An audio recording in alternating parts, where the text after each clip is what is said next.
नमस्कार स्टूडेंट्स, आपका स्वागत है इस आदर्श विद्या निकेतन के यूट्यूब की ऑनलाइन क्लासेज में। आज आपके 10th साइंस का एक नया लेसन स्टार्ट करने जा रहे हैं। उस लेसन का नाम है आपके प्रतिरक्षा एवं रक्त सुमेय। 4th नंबर जो लेसन है उस चैप्टर का नाम क्या आपके प्रतिरक्षा एवं रक्त सुमेय। हमें इसमें ये ध्यान में रखना है कि पढ़ना क्या क्या। पहले तो एक तो हमें पढ़ना है प्रतिरक्षा के बारे में कि प्रतिरक्षा क्या होती है। एक हमें पढ़ना है रक्त समूह के बारे में कि ब्लड ग्रुप क्या होता है, कौन कौन से ब्लड ग्रुप है, इन ब्लड ग्रुप का निर्धारण किस आधार पर और किस प्रकार से किया गया था, वो हमें यहाँ पे पढ़ना है। ठीक है, अब देखो सबसे पहले देखते हैं कि प्रतिरक्षा क्या होती है। प्रतिरक्षा क्या होती है, ठीक है। इस बात को आप ध्यान रखना कि शरीर की वह क्षमता जिसके द्वारा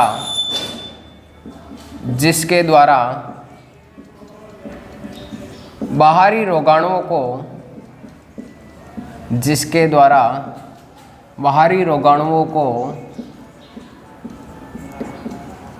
नष्ट किया जाता है, वो आपके क्या कहलाती है? प्रतिरक्षा कहलाती है। क्या कहलाती है? प्रतिरक्षा कहलाती है। हो गई प्रतिरक्षा की परिभाषा यहाँ पे कि शरीर की वह क्षमता जिसके द्वारा क्या किया जाता है, जो भी बाहरी रोगाणु होते हैं, सूक्ष्म जीव वगैरह होते हैं, जिसके कारण हम रोगग्रस्त हो जाते हैं, तो रोगग्रस्त होने से बचाने के लिए हमारे शरीर से क्या होता है कि शरीर की क्षमता होती है जिसके कारण क्या करता है कि सूक्ष्म जीवों को क्या कर देता है? नष्ट कर देता है। वही क्षमता आपकी क्या कहलाती है? प्रतिरक्षा। प्रतिरक्षा मतलब आपके किससे रक्षा करता है? रक्षा मतलब सुरक्षा। किससे सुरक्षा करता है? आपके सूक्ष्म जीवों से क्या करता है? ये आपके सुरक्षा करता है। किससे सुरक्षा करता है? सूक्ष्म जीवों से, या जो भी रोगाणु रोगकारक होते हैं उनसे क्या करता है? हमारे शरीर की सुरक्षा करता है। वही क्षमता आपकी क्या कहलाती है? प्रतिरक्षा कहलाती है। फर्स्ट डेफिनेशन तो ये ध्यान में रखनी है। अब देखो अगली परिभाषा आती है एक कि प्रतिरक्षा तंत्र। कि प्रतिरक्षा तंत्र क्या होता है? ध्यान रखना इसमें कि शरीर का वह तंत्र जिसके द्वारा बाहरी रोगाणुओं को नष्ट किया जाता है। सेम डेफिनेशन होगी, बस यहाँ पे क्या हो जाएगा? क्षमता की जगह क्या हो जाएगा कि शरीर का वह तंत्र जो बाहरी रोगाणुओं को नष्ट करने का कार्य करता है, वो कौन सा तंत्र कहलाता है? आपके प्रतिरक्षा तंत्र कहलाता है, इम्यून सिस्टम कहलाता है। इस बात को आप यहाँ पे ध्यान में रखना। अब देखो कि जो आपके प्रतिरक्षा तंत्र का जो कार्य करने वाले कौन कौन से अंग हैं, जिसकी अस्थि मज्जा हो गई, लसिका हो गया, ये आपके किसका कार्य करते हैं? प्रतिरक्षा का। इसके अलावा एक हमने जो ग्रंथि पढ़ रखी है सेकंड चैप्टर में, थाइमस ग्रंथि। कौन सी? थाइमस ग्रंथि। देखो एक बार इसकी परिभाषा पढ़ लेते हैं कि शरीर का वह तंत्र जो हमारे शरीर की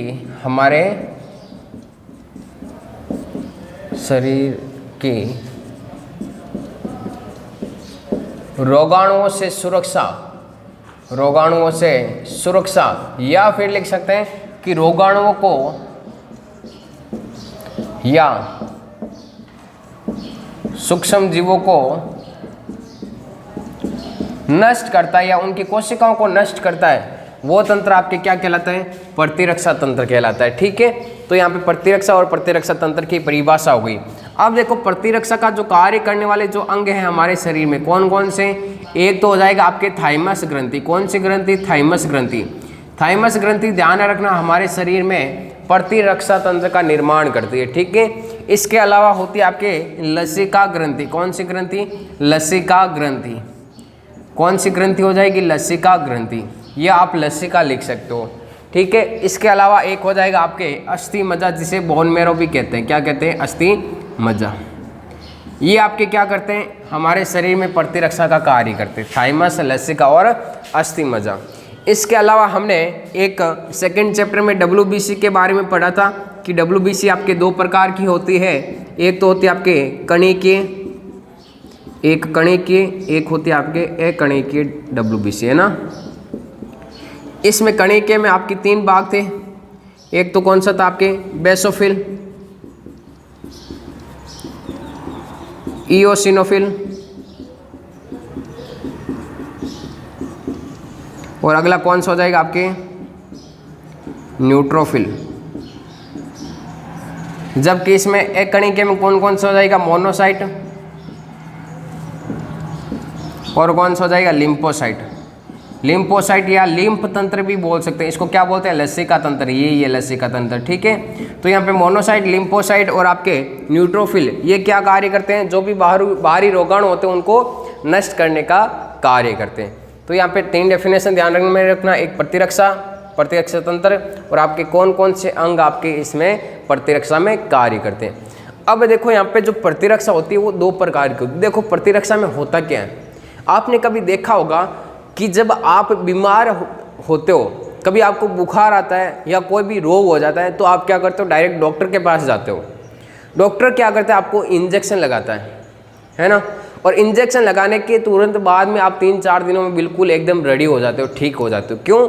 क्योंकि उस इंजेक्शन में क्या होता है, आपके एक विशेष प्रकार की प्रोटीन, एक आपके निष्क्रिय सूक्ष्म जीव डाले जाते हैं। क्या डाले जाते हैं, निष्क्रिय सूक्ष्म जीव।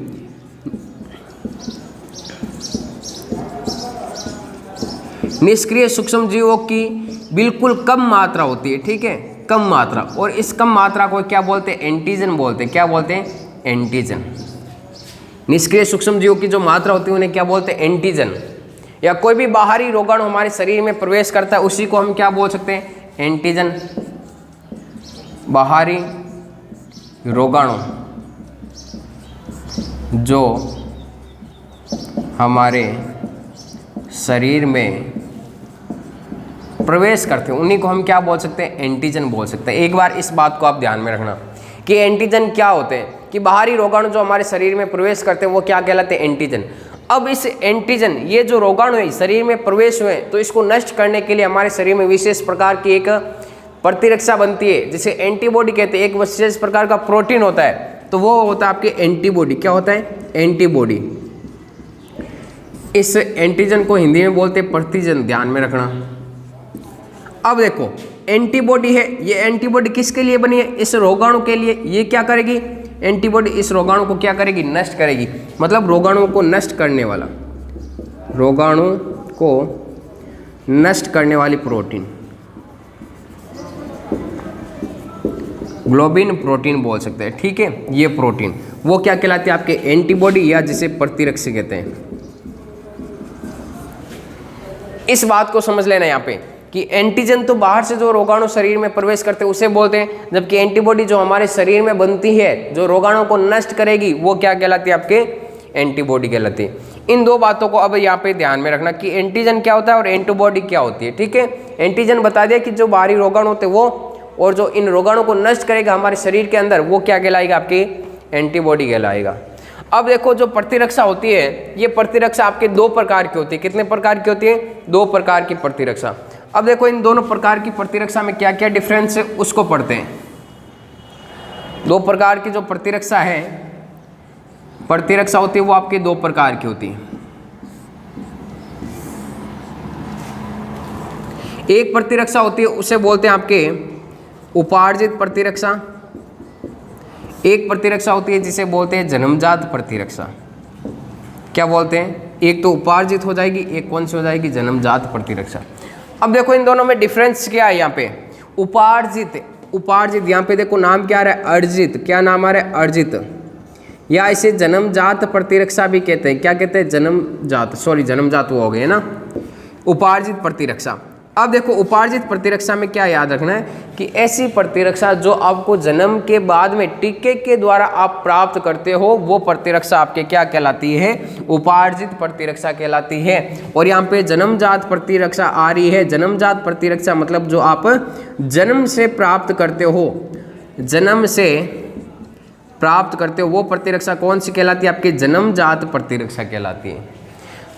अब देखो जन्मजात प्रतिरक्षा किस प्रकार से होती है, ये आपकी ये त्वचा है, ये जन्मजात है, जन्म से आपको प्राप्त हुई, जन्म के बाद में थोड़ी लगाई है डॉक्टर ने, तो ये जन्मजात है। तो ये क्या करती है, त्वचा जो भी बाहरी रोगाणु सूक्ष्म जीव होते हैं उनको शरीर में प्रवेश करने से रोकता है। कौन रोकता है, त्वचा। तो त्वचा को क्या बोलते हैं, शारीरिक अवरोध बोलते हैं। क्या बोलते हैं, शारीरिक अवरोध। मतलब शरीर का वह अवरोध जो रोगाणुओं को शरीर में प्रवेश करने से रोकता है, शारीरिक अवरोध, ठीक है। अब देखो अगला आता है आपके, इसमें ध्यान रखना, शारीरिक अवरोध के बाद में एक आता है आपके भौतिक अवरोध। एक आता है भौतिक अवरोध। भौतिक अवरोध का मतलब क्या होता है कि इसमें क्या होता है, आपने देखा होगा कि आपका शरीर कभी कभी बुखार आता है तो क्या होता है, टेम्परेचर गर्म होता है, शरीर थोड़ा सा गर्म होता है। क्यों? गर्म होने के कारण क्या होता है कि शरीर के अंदर जो सूक्ष्म जीव होते हैं वो क्या हो जाते हैं, निष्क्रिय हो जाते हैं। सूक्ष्म जीव क्या हो जाते हैं, निष्क्रिय। भौतिक अवरोध। इसके अलावा एक थर्ड नंबर होता है जो रासायनिक अवरोध। थर्ड नंबर कौन सा होता है, रासायनिक अवरोध। देखो अब रासायनिक अवरोध में क्या होता है, आपने जब पाचन तंत्र पढ़ा था तो वहाँ पे हमने पढ़ा था कि अमाशय में HCl का स्त्रावण किया जाता है, जो भोजन के साथ आए हुए जो भी जीवाणु होते हैं उनको नष्ट करने का कार्य करते हैं। तो वो क्या आपके रासायनिक अवरोध। तो यहाँ पे क्या लिख सकते हैं, अमाशय में HCl। इसका उदाहरण हम क्या लिख सकते हैं यहाँ पे, अमाशय में HCl। किसका उदाहरण हो जाएगा, आपके रासायनिक अवरोध। देखो जन्मजात प्रतिरक्षा जो हमें जन्म से प्राप्त हुई है, एक तो शारीरिक अवरोध में हो जाएगी कौन सी, आपकी त्वचा। ये क्या आपके जन्मजात है, जो आपके क्या करती है, सूक्ष्म जीवों को शरीर के अंदर प्रवेश करने से रोकती है। भौतिक अवरोध, बुखार वगैरह होता है तो शरीर गर्म होता है, तो शरीर गर्म होने के कारण जो भी सूक्ष्म जीव होते हैं वो क्या हो जाते हैं, नष्ट हो जाते हैं। फिर आगे रासायनिक अवरोध। रासायनिक अवरोध में आपको क्या लिखना है कि जो अमाशय की HCl होती है, वो अमाशय की HCl क्या कार्य करती है कि जो भी रोगाणु या जीवाणु होते हैं भोजन के साथ में उनको नष्ट करने का कार्य करती है। तो यहाँ पे 3 प्रोसेस हो गई, शारीरिक अवरोध, भौतिक अवरोध और रासायनिक अवरोध। शारीरिक अवरोध में उदाहरण क्या हो गया, त्वचा। इसमें लिख देना आप बुखार का आना, और इसमें रासायनिक अवरोध में क्या हो जाएगा, अमाशय की HCl। हो गए 3। अब देखो इधर वाला एक बार तो जन्मजात प्रतिरक्षा होती है वो कंप्लीट हो जाती है। अब देखो जो उपार्जित प्रतिरक्षा है ये आपके 2 प्रकार की होती है। कितने प्रकार की होती है, 2। आपने देखा होगा कि कभी आप बीमार होते हैं, एक बार आपको इस समय मान लो जब आप छोटी अवस्था में थे, 5 साल के थे, तब आपको मलेरिया हुआ था। क्या हुआ था, मलेरिया। आप डॉक्टर के पास गए, डॉक्टर ने आपको इंजेक्शन लगाया, किसका, मलेरिया का। तो इस इंजेक्शन में क्या थे, आपके मलेरिया के सूक्ष्म जीव थे, निष्क्रिय सूक्ष्म जीव थे। क्या थे, निष्क्रिय सूक्ष्म जीव थे। ये सूक्ष्म जीव जैसे इंटर करवाए हमारे शरीर में इस 5 साल के बच्चे में, तो इसके अंदर किसका निर्माण हुआ, एंटीबॉडी का निर्माण हुआ। किसका निर्माण हुआ, एंटीबॉडी का निर्माण हुआ। एंटीबॉडी का निर्माण हो गया। अब ये एंटीबॉडी क्या करेगी, इस जो मलेरिया हुआ था इस मलेरिया के रोगकारक को क्या करेगा, नष्ट करेगा। इस मलेरिया के रोगकारक को क्या करेगा, नष्ट करेगा। इस प्रोसेस को एक बार आप यहाँ पे ध्यान में रखना। अब देखो क्या होता है, ये मलेरिया का जो रोगकारक था यहाँ पे क्या हो गया, नष्ट हो गया। अगर मान लो जब ये बच्चा वापस आपके 15 साल का हुआ, कितने साल का हुआ, 15 साल का, ठीक है। जब ये आपके बच्चा वापस कितने साल का हो, आपके 15 साल का, मान लो वापस इसे मलेरिया हो गया, तो इस समय इसको इंजेक्शन लगाने की ज़रूरत नहीं पड़ेगी। क्यों, क्योंकि जब ये 5 साल का था तब इसमें इंजेक्शन लगाया था, और जिसके कारण इसके शरीर में क्या बनी थी, एंटीबॉडी। यही एंटीबॉडी अभी तक इसको पता है कि जब हम 5 साल के थे तब ये हमारे अंदर ये यहाँ पे दुश्मन था वो घुसा था, और वापस आ गया ये दुश्मन, हमने इसको मारा, फिर भी ये वापस आ गया जिंदा होकर के। तो बाहर से कोई भी संकेत देने की ज़रूरत नहीं है, शरीर के अंदर एंटीबॉडी बनाई हुई है, अंदर सैनिक खड़े हैं। वो सैनिक क्या करेंगे, जैसे मलेरिया घुसेगा शरीर के अंदर, वो उसको क्या कर देंगे, नष्ट कर देंगे गोलियों के द्वारा। ठीक है, तो ये देखना यहाँ पे कि जो उपार्जित प्रतिरक्षा होती है ये 2 प्रकार की होती है। कितने प्रकार की, 2। एक तो होती है आपके सक्रिय प्रतिरक्षा, एक होती है आपके निष्क्रिय प्रतिरक्षा। एक तो सक्रिय प्रतिरक्षा, एक निष्क्रिय प्रतिरक्षा होती है। ठीक है, अब देखो यहाँ पे क्या होता है, 5 साल का था तब मलेरिया हुआ था, वापस 15 साल का हुआ था तब मलेरिया हुआ था, पर 15 साल के होने पर इसको जब मलेरिया हुआ था तब उसको इंजेक्शन लगाने की ज़रूरत नहीं पड़ी। एक बार इस उदाहरण को समझना यहाँ पे, ठीक है। इंजेक्शन तो लगाते हैं, बाद में और लगाते हैं, क्योंकि अधिक सारी संख्या में क्या हो जाता है, आपके मलेरिया के सूक्ष्म जीव शरीर में प्रवेश कर जाते हैं। इस बात को यहाँ पे एक बार समझना, ठीक है, कि वहाँ पे आपके 15 साल का होने पर इसमें इंजेक्शन नहीं लगाया जाता। क्यों, क्योंकि उसको याद है जब वो 5 साल का था तब उसके शरीर में एंटीबॉडी का निर्माण हुआ था, और एंटीबॉडी मैंने बता दिया कि रोगाणुओं को नष्ट करने वाली प्रोटीन होती है, तो वो उसके अंदर शरीर के अंदर पड़ी है एंटीबॉडी। जैसे 15 साल का होगा तो उसको पता चल जाएगा कि जब हम 5 साल के थे तब हमारे शरीर में ये आपके दुश्मन प्रवेश किया था, और जैसे ही प्रवेश करेगा तो इसको नष्ट कर देगा। मतलब इसको क्या 10 साल बाद में भी इसको याद है इस दुश्मन के बारे में।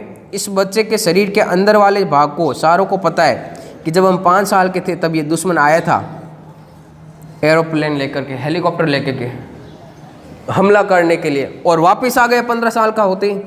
ऐसा क्या हो गया भाई? तो शरीर का जो तंत्र है वो क्या करेगा, इसको नष्ट करेगा। मतलब इसको क्या रखता है, याद रखता है। तो जो सक्रिय प्रतिरक्षा होती है वे प्रतिरक्षा जो आपके शरीर में लंबे समय तक बनी रहती है, लंबे समय तक बनी रहती है, वो प्रतिरक्षा क्या कहलाती है, आपकी सक्रिय प्रतिरक्षा कहलाती है। पर इसकी जो प्रोसेस होती है वो बहुत ही धीमी होती है, बहुत ही धीमी गति से उन पर क्रिया करता है। ठीक है, एक बात तो ये हो गई। अब देखो निष्क्रिय प्रतिरक्षा क्या होता है कि शरीर की वे प्रतिरक्षा अगर ये इसको यहाँ पे याद नहीं रखती और फिर से इंजेक्शन लगाने पड़ते हैं हमारे शरीर में, तो वो कौन सी हो जाएगी, निष्क्रिय। निष्क्रिय मतलब इनएक्टिव हो जाती है, एक बिल्कुल एक फिक्स टाइम तक रहती है। ठीक है, हर एक रोग के लिए क्या होता है, आपको अलग अलग टीके लगाने पड़ते हैं। अगर एक बार रोग हुआ तो भी आपको उसका टीका लगाना पड़ेगा, दूसरी बार अगर वो भी रोग हुआ तो आपको और टीका लगाना पड़ेगा। मतलब उसकी प्रतिरक्षा हमारे शरीर के अंदर क्या होती है, बहुत ही कम समय के लिए बनी होती है। तो शरीर की वह प्रतिरक्षा जो बहुत कम समय के लिए बहुत कम समय के लिए बनी रहती है, शरीर की वह प्रतिरक्षा जो बहुत कम समय के लिए बनी रहती है वो कौन सी कहलाती है, आपके निष्क्रिय प्रतिरक्षा कहलाती है। अब ध्यान रखना कि यहाँ पे एक उदाहरण होता है आपके IgG और IgA, IgG और IgA। देखो IgG और IgA क्या है, इधर नोट कर देता हूँ मैं, थोड़ा इसको यहाँ पे क्लीन कर देता हूँ।